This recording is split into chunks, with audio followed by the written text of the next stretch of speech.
Hello everyone. In this video we will discuss about the SQL Server architecture. So SQL Server is a client server architecture. Its process starts with the client application sending a request. Means from here a client application sending a request and that SQL Server accept, process and reply to the request with the process data. Means how it accept, process and it replies and it retrieve the data and it send back to the application side. So in this video we will discuss about the whole scenario. So here in the below we can able to see as a diagram depicts three major components in the this is a SQL Server architecture diagram.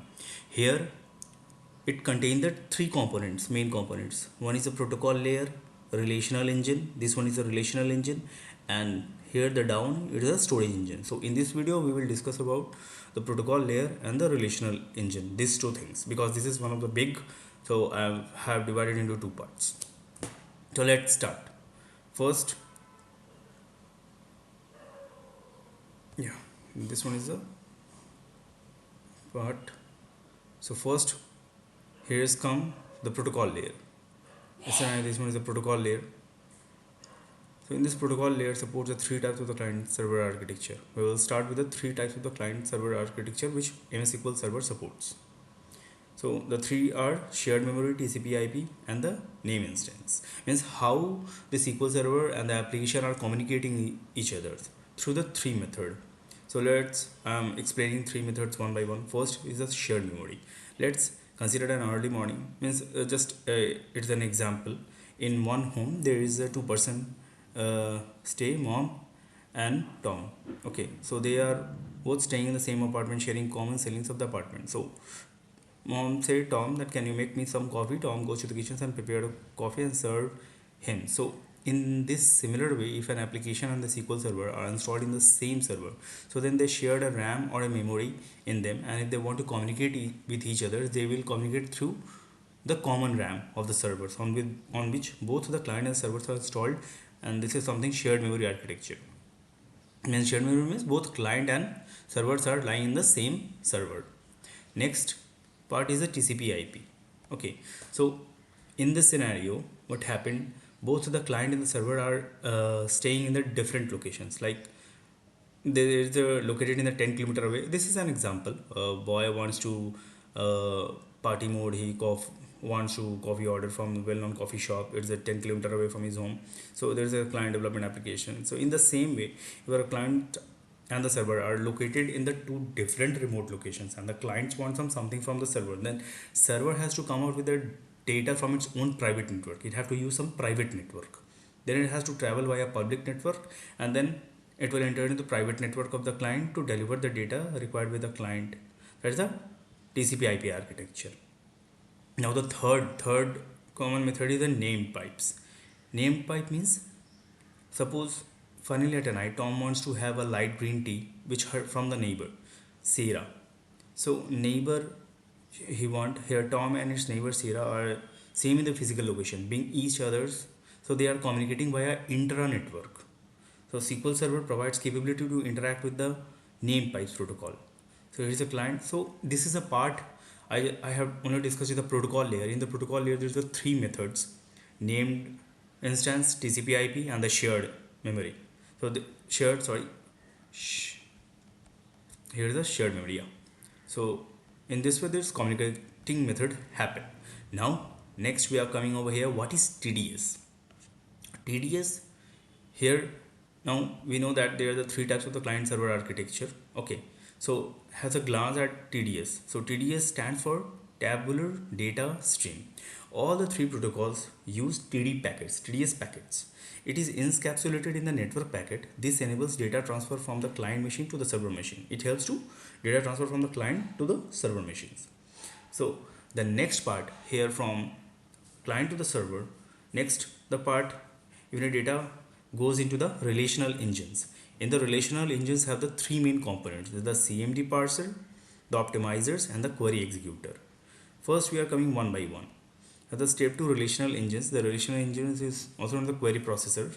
Its components that determine what exactly a query needs to do and how it can be done best. So it is basically responsible for execution of the user's queries by requesting data from the storage engine and processing the results that are returned. Three major components which I have already tell you: CMD parsers, optimizer, and the query executor. So one by one we will discuss. First, coming to the CMD parser. What is the CMD parser? CMD parser, data once received from the protocol layer is then passed to the relational engine. Okay, the CMD parser is the first component of the relational engine to receive the query data. CMD is the first component. Okay, the principal job of the CMD parser means analyzing and checking. Parser is to check the query syntactic, and semantic error, and finally it generates a query tree. So inside the CMD parser there is the three section. First it syntactic, then it means do semantic, and then it's create a query tree. So one by one we are coming over here. First is syntactic. What is syntactic? Syntactic means SQL Server check whether the query is written in the correct SQL language format or not, because SQL Server is using their own SQL language. Okay, SQL Server has a predefined keywords like select, insert, update, delete. Okay, so these keywords follow SQL grammar rules. The CMD parser check the syntax. Suppose here is the example: select start from employee, SELECR start from employee. So what happened here is the SELECR is a wrong statement. So correct keyword is select start from employees. If we run this one, if application owner or anyone give this command, then it will fetch a error.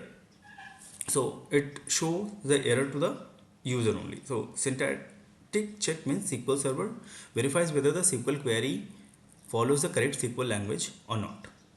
Once done, then it comes to the semantic check. After the syntax is correct, the SQL Server checks: does the table exist or not, that does the column exist or not, is the schema correct. This step is called semantic check. Okay, and it is done by the normalizer, and it is called the binding. Suppose we are taking one example: select start from user ID. So if the user ID does not exist in the table, the SQL Server will give an error like invalid object name user ID. That means it's not present. So semantic is check these things. So in the simple way we can able to say semantic check means the SQL Server verify whether the tables and columns used in the query actually exist in the database or not. Now it create a query tree. These are all things going on in the CMD parser. Okay. Now after syntax and object checks are complete, SQL Server creates a query tree. Query tree is an internal structure that helps SQL Server understand how the query should be executed. So SQL Server create multiple execution trees. Then the query optimizers choose the best and the fastest plan. Now we are coming to the optimizer. Okay, all trees produce in the same result. Means after, don't be confused. I'm coming after syntactic and semantic, it creates a trees, 3 to 4 number of the trees created, and that trees go into the optimizer. Now optimizer will check that which tree is perfect. We will come to the optimizer. Okay, so here's the optimizer. SQL Server optimization phase. After SQL Server create the query tree, the query optimizer start finding the best execution plan to run the query. What is a function of query optimizer? It's start finding the best execution plan. But in this also it have to go through few steps, like the process happen in the three phases. Here we can able to see the three phases: trivial plan phase 0, transaction processing plan phase 1, and parallel processing and optimization plan phase 2. First we are understanding that what is the phase 0 trivial plan. Sometimes the query is very small, so SQL Server already know the best way to run it, and SQL Server does not waste time to optimizing the query, so it's directly give a trivial plan. This phase is called the pre-optimization. For example, we are taking select start from employees where employee ID is equal to 10. So if there is a primary key or index, so SQL Server immediately know the best plan, and so it skips the heavy optimization. So trivial plan means SQL Server find a simple execution plan immediately without doing the full optimization. If no trivial plan found, then it goes into the phase 1. If trivial plan is not there, it's a complex little bit, then it goes to the phase 1. Phase 1 start. What is the phase 1 we have discussed? Transaction processing plan. let's come to the phase 1. So phase 1 is called the search for transaction processing plan. If SQL Server cannot find travel plan, it moves to the phase 1. So in the phase 1 also there is a two types of the plan are there, simple plan and the complex plan. So SQL Server, in the simple plan, what the SQL Server check? Table statics, column data distribution, available index.